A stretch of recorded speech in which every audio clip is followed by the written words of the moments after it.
You may not know, but in order to do development and to build cool things, develop real estate, honestly, I didn't know this, but I wish I would have known it. You actually need to understand politics. How is development and politics one thing? Did not understand this for a few years within my career of real estate, but I want to share a couple things that I think can help you as a developer understand, oh, that's how I get entitlements done. Oh, this is how I build something faster. Or, hey, I've never built anything, but this is great to know because if I want to build something, you're gonna wanna watch this video. So anyway, on my first development, I was building some townhomes and it was in an area with pretty high density housing. So you usually have to go through a zoning requirements. And I got a lot of pushback. I couldn't believe it that I was, instead of 5 plexes, I was gonna build an 8-plex. And I could not believe that there was this much pain to get housing because I was actually providing affordable housing. And I could not believe that I had to do probably 4 or 5 city council meetings and pre-planning development meetings, different reasons. And what I understood is that once I actually talked to each individual council member, got them on site,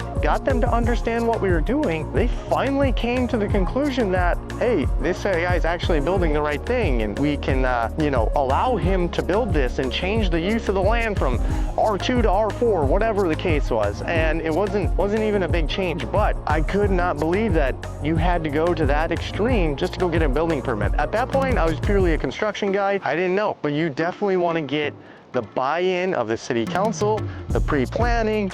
There's a lot of meetings that need to take place and a lot of community members and neighborhoods that you have to make happy in order to do a development, even though I was zoned already correctly for that development. So just understand, if you're gonna do some multifamily housing in a single family location and buy some lots and maybe solve some problems for that city, just make sure you get the council members on board. And then I also, I've done another project. So let's just talk about a multifamily project, about 70 plus units in a rural market. And you gotta understand that when you're gonna be building something in a rural market, there's challenges, right? Like you need to have the right price on the land, or you need to have tax abatements. You can't pay property tax because it doesn't make any sense to build it. Why would you do it and lose money, right? So you ask for tax abatements. There's all their other incentives. Like we actually had cash donations just to get the project completed or make it make sense to actually build it because of course you got to borrow bank financing. We literally, these 70 units built were only worth about 10 million on appraisal purposes, but actually it costed us about almost $15.6 million to build it. So it's like, whoa.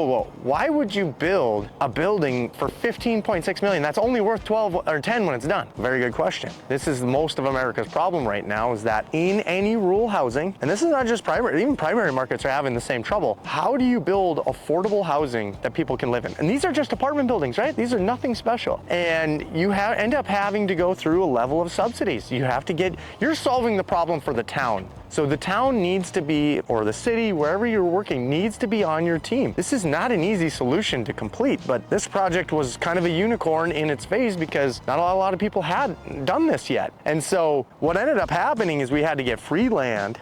We ended up having to get subsidies from the state. We had to get tax incentives from the city. We had to get cash from the city. We had to get, I think we got free products, building materials that we needed to use, as many free things as we could because again, you're trying to drive down that cost so it makes sense to build for a product that's only gonna be worth $10 million. So what else happens? The only other thing you can do is control the debt. You can only borrow so much debt, right? Like the project, I think only supported $8 million in debt. Well, that's probably about right because the project was worth 10. So you can only get bank financing that's 1.2 the debt coverage ratio, meaning our rents needed to be 1.2 times the debt payment. And long story short, this entire project took over a year to develop. We needed to know the politics of it because the politics are the city. You need to have a city that's pro-development, willing to sit with you at a table, have hard conversations, and figure out how council can get on board with helping getting the project off the ground. That is very difficult to do. Not all towns can do it. It all starts with like very good leadership. The mayor, city council needs to be on board.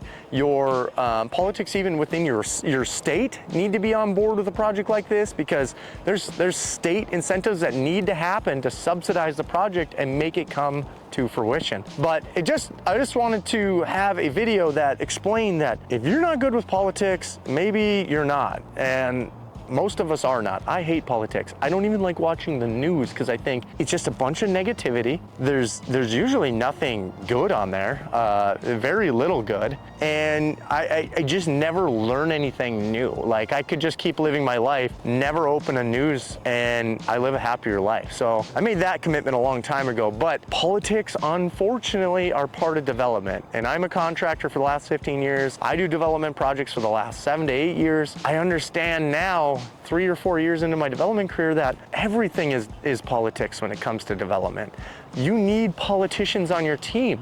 And if you don't have a politician on your team, at least the process of politics is funny. It's not what you know, it's who you know. And that's why it's so political. It sucks that it's that way, because I always thought that, you know, at least if you were following the zoning requirements and this and that, and you would kind of get people, like you were helping the town solve problems, you still didn't know the political side, meaning you didn't meet with the council members, you didn't have a guy working it in the background, getting everybody on board, the mayor, whoever, you're not gonna probably have a project that's gonna pass easily. But if you go start with the politicians and you actually get them on board to show, hey, this is what we want to build, this is how we can solve the problem, and then go to the city level and the, you know, try to get permitting and zoning, man, those people just make your project come through much easier. Everything starts happening for you.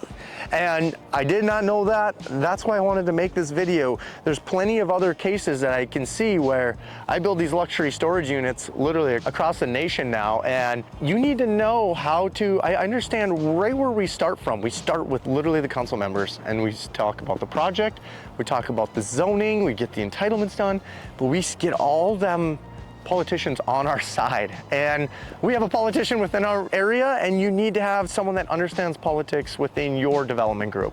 And if you don't, you're gonna fall to the wayside. You're not gonna be able to do enough of these projects to actually make it matter. So if you're thinking about development, if you're thinking about trying to provide a solution for rural housing, if you're going to provide a solution for something in a city, make sure you start with the politics. Unfortunately, you have to. We all want to avoid it like the plague, or make sure your partner is very good with the politics of that town, because if they are not, you're gonna understand that you're not gonna get projects done. Think about all these red states, and why are people not building in New York, California, you know, some of these blue states that you literally sucks to develop in, because there's so much regulation, there's so many politicians, there's so many people feeding people that you can't get anything built. You got rent control, you got nothing penciling. And then you go to a red state, you got not as many flags, not as much tape on everything. More like, hey, yeah, how can we, the city can come to you and say, how can we help you build this? That's when something cool happens, and that's when you actually get something done. All right, so in conclusion, what I want you to do is, if you're thinking about building, if you're thinking about doing something, you're thinking about development, I want you to think about, how can I try and create a politician part of my company? How can I make sure I get on the good side of things? Now, if you're just gonna go do single family homes and single family lots,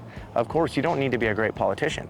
But if you're gonna go and do big things in a lot of different areas, you're gonna want someone that's in with the politics. The politicians often know before you know, Nancy Pelosi, when the stock market's gonna change, when things are going to happen. Why? Sorry, I didn't mean to call her out, but that is true. Like, these politicians know things before developers know. We're building out in different areas, and the politicians know, hey, this is what's coming. The town doesn't even know that yet, right? Like, people in the town don't even know that yet. So unfortunately, you're gonna have to be a politician. Make sure you are, because if you're not and you're interested in the market, understand your council meetings, understand your planning and zoning meetings, understand the politicians within your, and mesh with them. They will tell you what's coming, what you should be building, what you should not be building, what they may incentivize as the town. Work with your economic developers in your town.